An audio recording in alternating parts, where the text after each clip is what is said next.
नमस्कार, आप देख रहे हैं द कंटाप, आपके साथ मैं हूं निशा सिंह। ये जो तस्वीर अभी अभी आपने देखी है वो उत्तर प्रदेश के प्रयागराज में होने वाले कुंभ मेले की नहीं है, बल्कि उत्तर प्रदेश के ही रेलवे स्टेशन की है। और ये हुजूम, ये भीड़ हमारे देश के युवाओं का है। वो भी 1000-2000 नहीं, लाख 2 लाख भी नहीं, बल्कि 37 लाख बेरोजगार युवाओं का है। दरअसल उत्तर प्रदेश सब ऑर्डिनेट सर्विस सिलेक्शन कमीशन द्वारा 15 और 16 अक्टूबर को यूपी पीईटी एग्जाम करवाया गया है। यूपी सरकार के अलग अलग डिपार्टमेंट में ग्रुप सी पोस्ट के लिए ये एग्जाम हो रहे हैं और इसमें भाग लेने के लिए युवा ट्रेन में ऐसे सफर कर रहे हैं जहां पर पांव रखने तक की जगह नहीं है।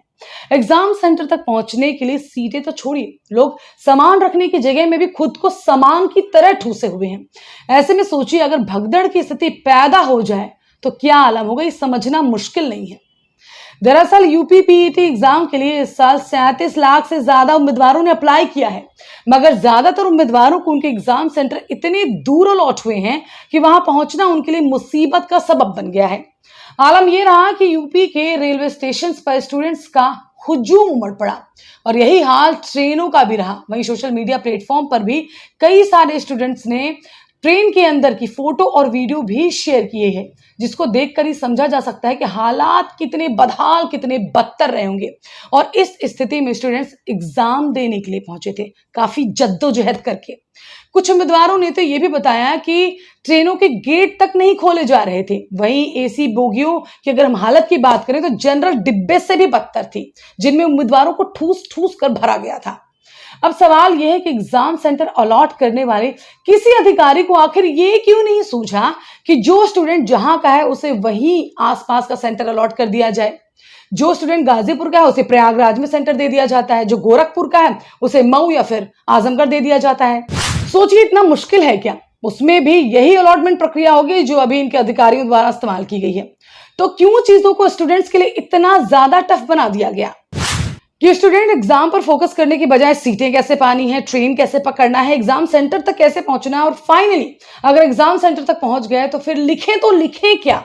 आप ही बताएं, ऐसी सिचुएशन में स्टूडेंट पढ़ाई करने के बाद भी एग्जाम कैसे देगा?